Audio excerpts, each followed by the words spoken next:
Hey, Craig, let's reach deep into the mailbag right now. Oh, yeah. Let's dig deep. First question that's in the mailbag is I'm having difficulty with hiring in general. No sack, no lag, sometimes a gag. The insurance dude's mailbag.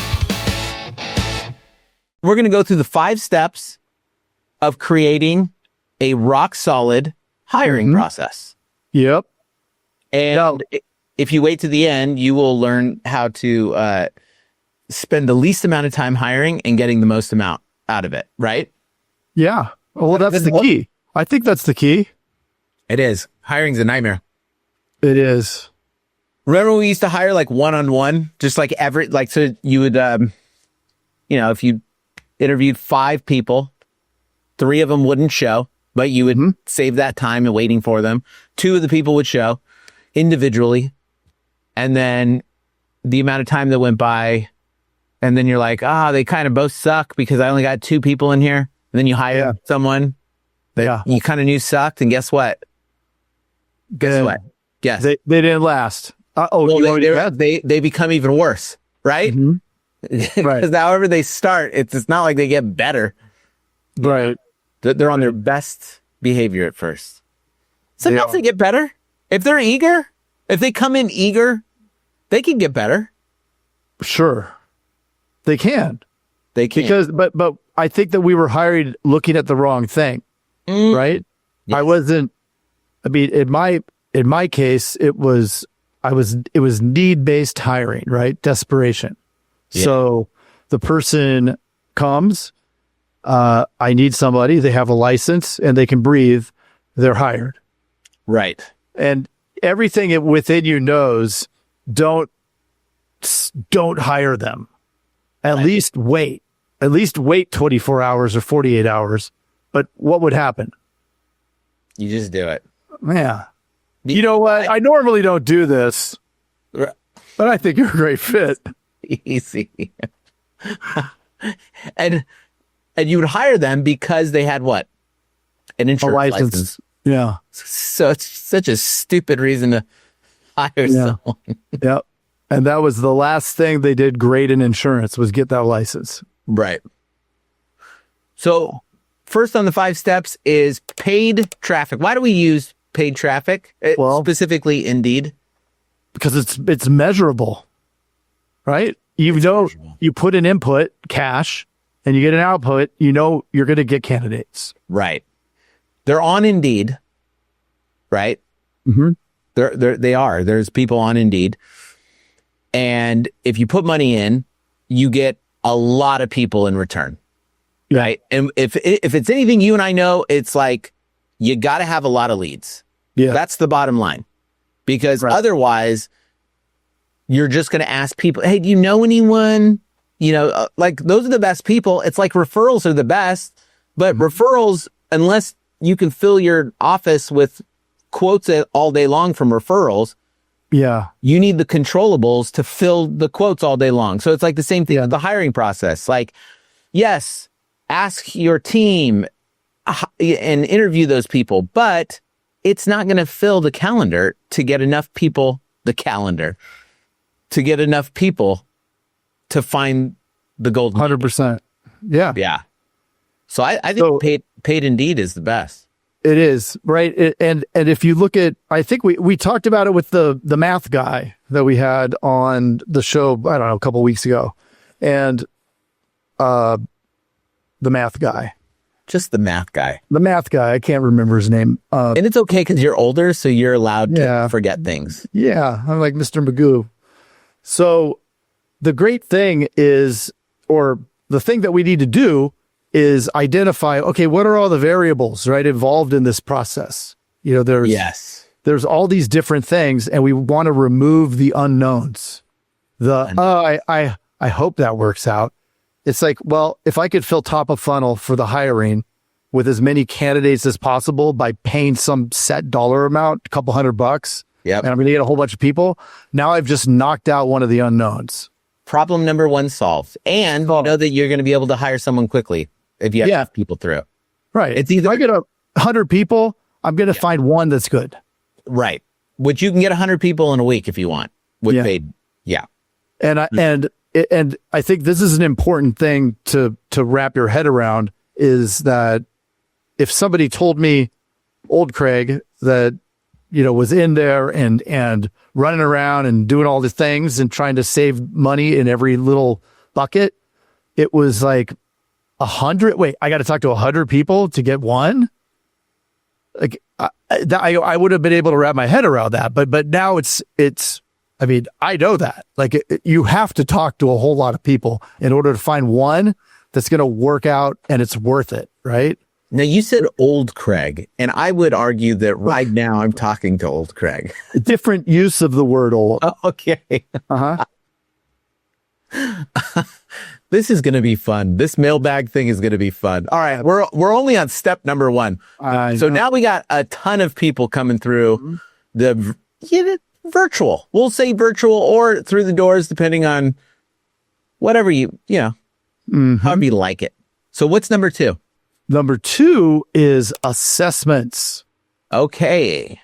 So you're saying that it's hard. Maybe you're saying it's hard to figure out on a first interview if they're good or what, right? I mean, yeah. Let's take it. Let's just break it down for what it is. We're insurance dudes. We like everybody. We like to talk to everybody. We find the best in everybody until we're pissed off. But at this point, it's some new person. They come in. They're on their A game. They're the best they will ever be right now. Right. Right. Because they want the job.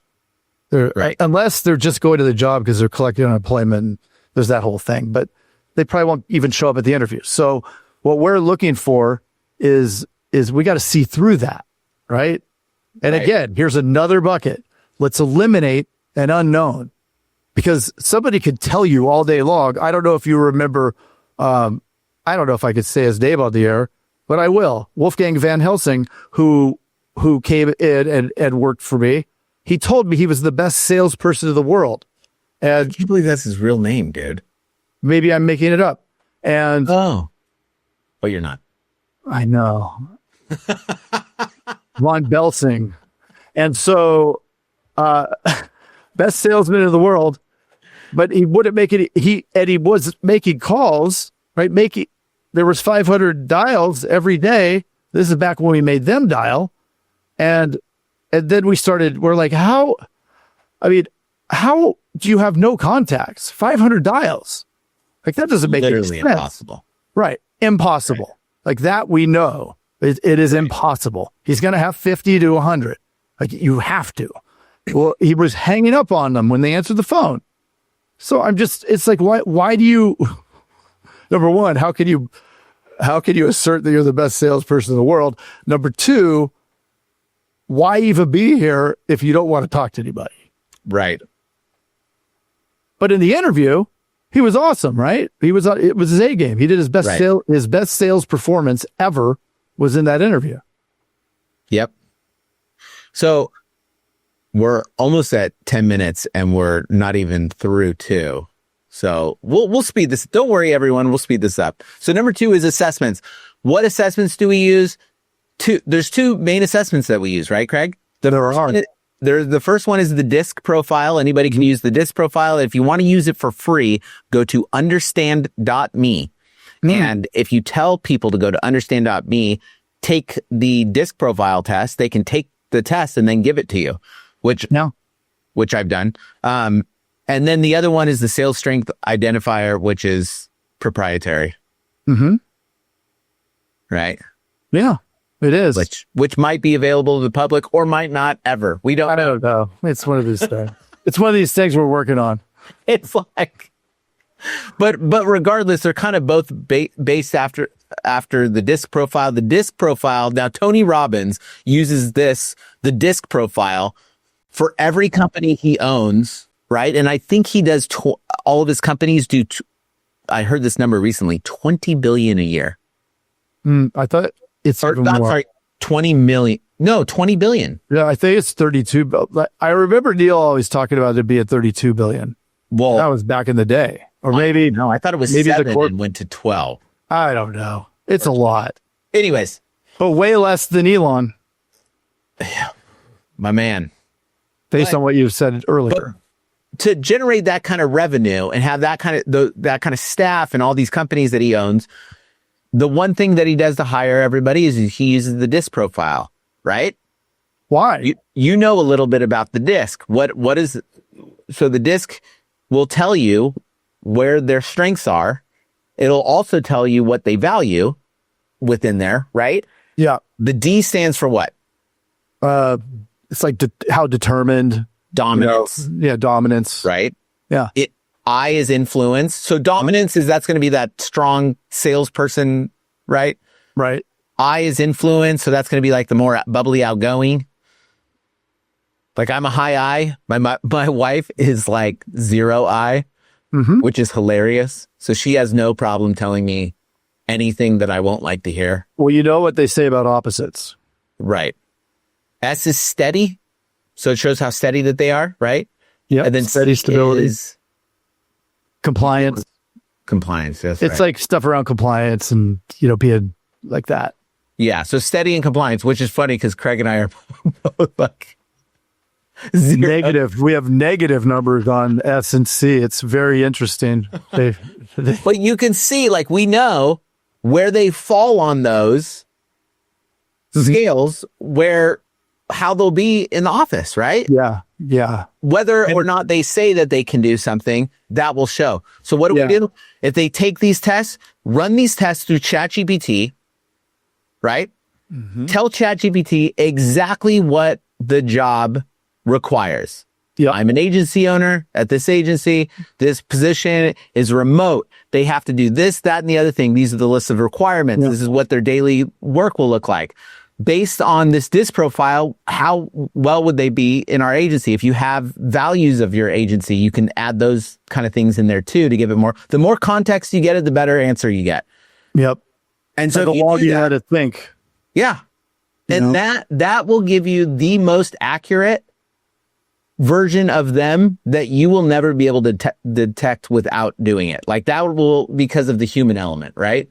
And it's imperative to really be honest too. Like if you're, how you manage, how you lead, what, are you there? Are you not there? Doesn't really matter. Like there's no judgment. It's just like be, garbage in, garbage out, or, real data in. It's gonna be pretty damn accurate. And yes, and it's remarkable. Your tongue.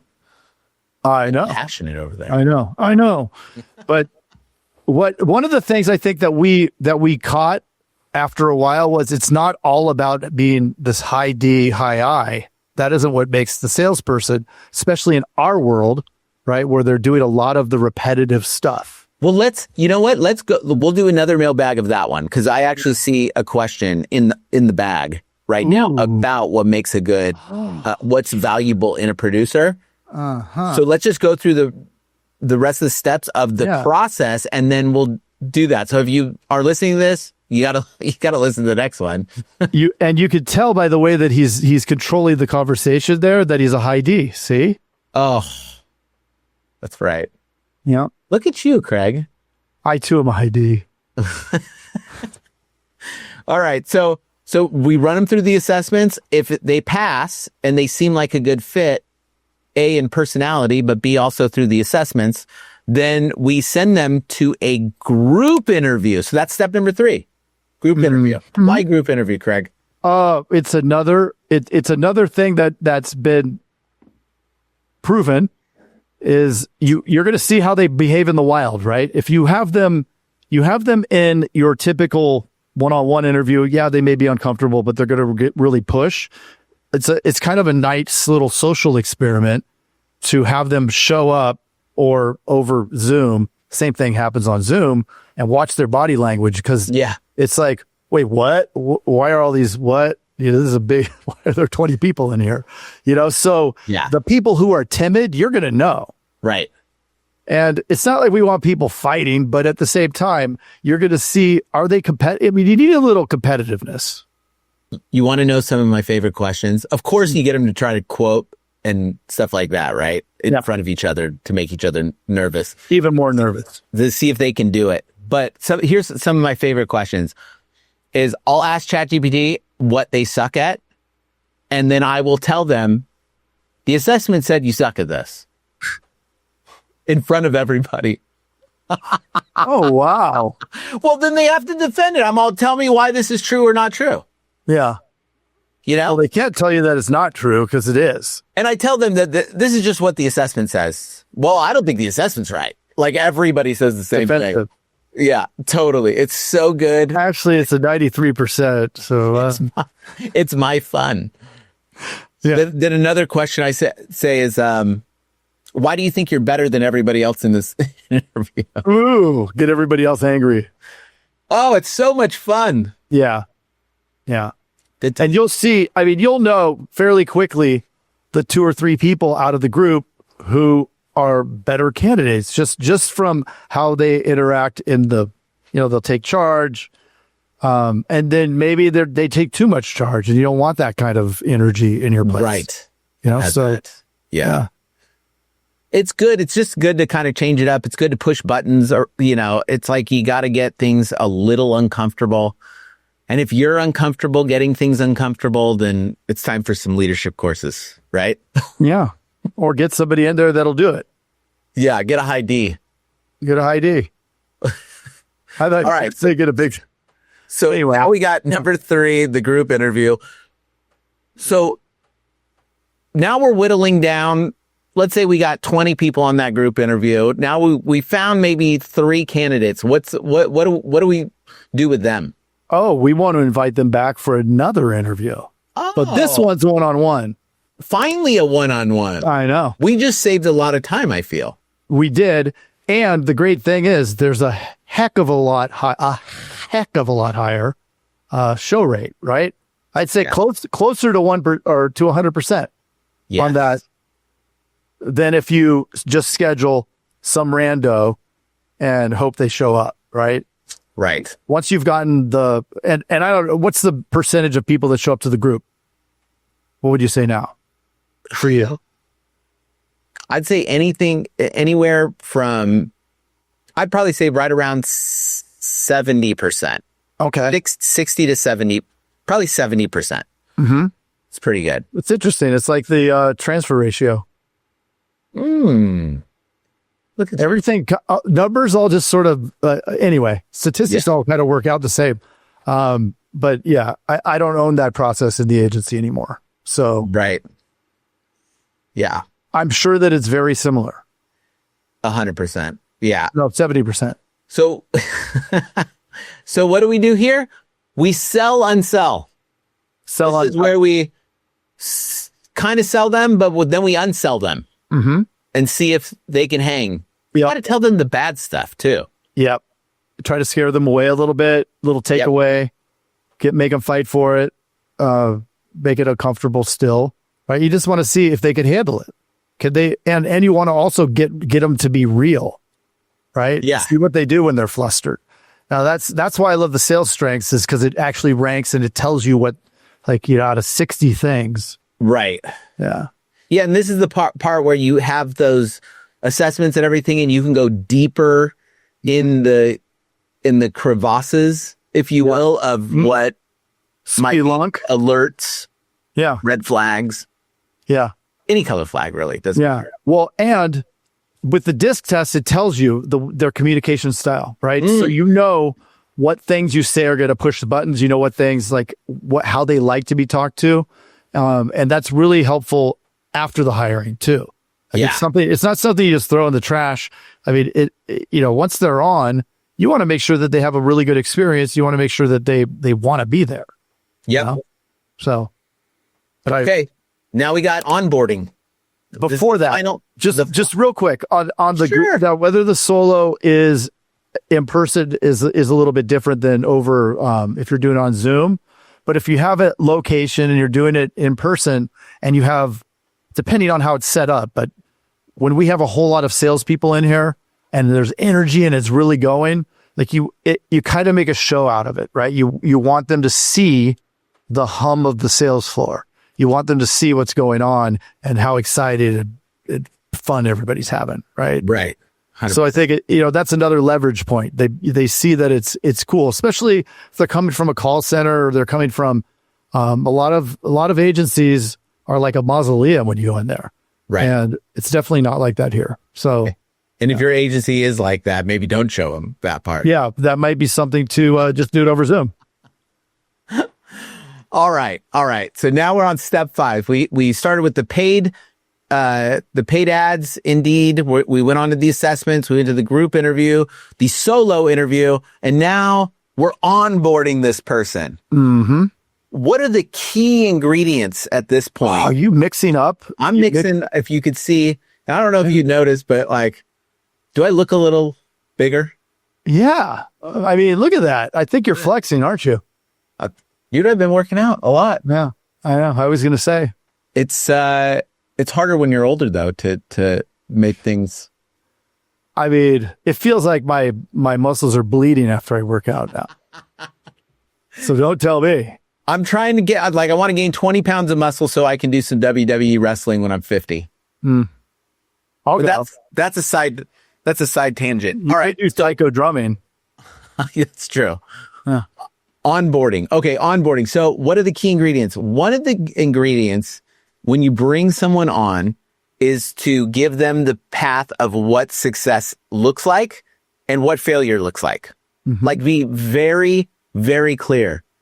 I used to, and we've talked about this before, but I used to just hire people on and like have Sally just say, hey, shadow Sally for a while. And then you can jump on the phones and like, I have no idea at that point when this person is ever going to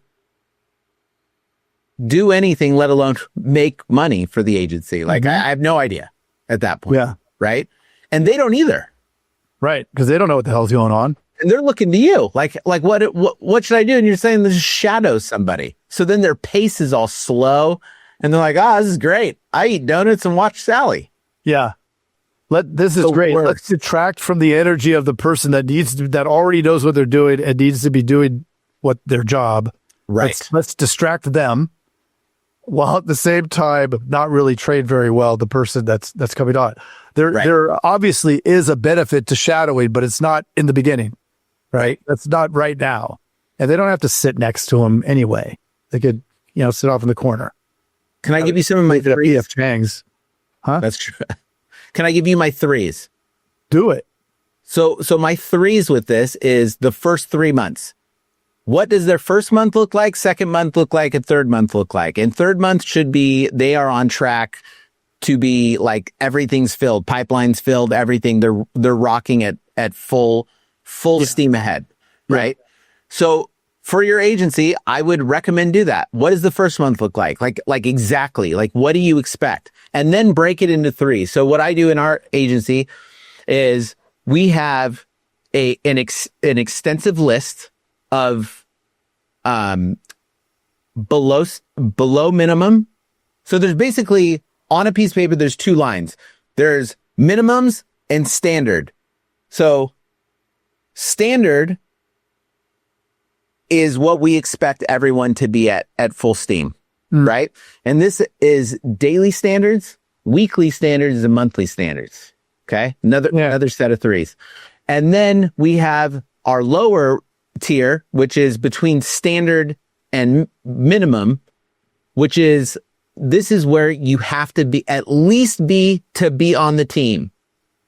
And then you have your below your minimums, which is you are fired.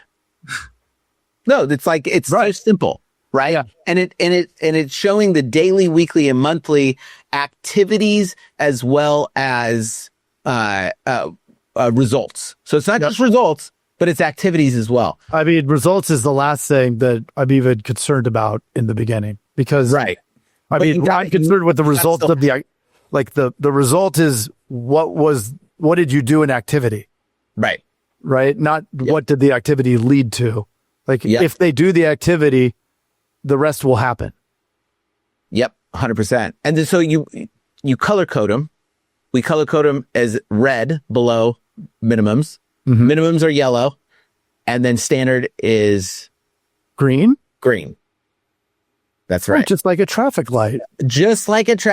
And you can, when you score them every day, every week, and every month, you can color code it. Right. It makes it really easy. But basically, it's like there is no question of what it takes to be on the team. Yeah. And then when you have to write the performance improvement plans when they don't hit them. Yeah. And it's simple. Especially if you're in California. Yeah. Especially if you're in California. Yeah. So if you do this and just write it out, this takes a little bit of time, but it's pretty easy. But if you write this out, this person that comes onto your agency knows exactly where they should be in month 1, 2, and 3. They know exactly what their daily, weekly, and monthly standards are. I mean, you couldn't set them up for more success. Right. And they know what success looks like. Yeah. And they tell them it's going to be hard. It's like that clarity is the key to everything, because if you're wishy-washy about it, then they don't know. And I mean, everybody does the least amount they need to do to get what they want. So that's just the way that it operates. I'm not, most people aren't jumping to sit in the first row and answer every question. And, like most people are going to, hey, he said, do this, that's where I'm going to land right here. Or did it say it? Well, I didn't know. Right. So don't give them any room for excuses. It's like, this is it. If you don't do this, you don't have a job. And I mean, this is stuff you bring up even in the interview. It's a foreshadowing, right? You want it to be clear and say, hey, look, if you don't do the 100 dials, you won't have a job, and you won't have a job quickly. But if you do them and you exceed, I mean, you probably can't do much more than 100 because you're going to have enough quotes throughout the rest of the day where you can't. And so, you're going to be doing 8 to 10 households a day. And that's also non-negotiable. You have to. So I'm going to buy the leads. I'm going to, have the people transferred to you. All of those things are going to happen. So these have to happen. Like, you're part of the equation. It's a known, right? Like it's being worked into the whole thing. It's not happening. Huh?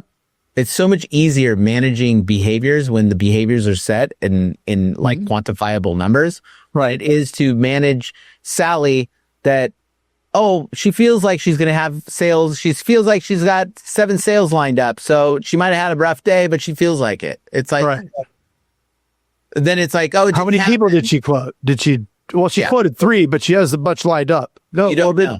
If she quoted 3, then she's not going to get 7 sales. I mean, I don't know what math you're using over there. I don't know. Yeah. Craziness. All right. I think that's pretty comprehensive. We got the paid Indeed leads coming through. We got a lot of them. We got a lot of assessments flying out, which is weeding out the duds, right? Yeah. We have the group interview. That's only 1 day a week. We're doing that 1 day a week, right? Yep. I failed to say that the first time. Then we have our solo interviews, right? Maybe a couple of those a week if they made it. And then we got the onboarding and success path. Yep. That's it. That's it. It's that easy. It is that easy. And just staying consistent with it. It's not like, this week I don't feel like it. Well, okay. But guess what happens? You have a dead pipeline all of a sudden. It works just the same as leads. You don't take the week off of quoting because in 2 or 3 weeks, there's no sales. And so I think we answered the first question in the mailbag. Yeah. Well, let's put the mailbag down. Yeah. Put it down. Give it a rest.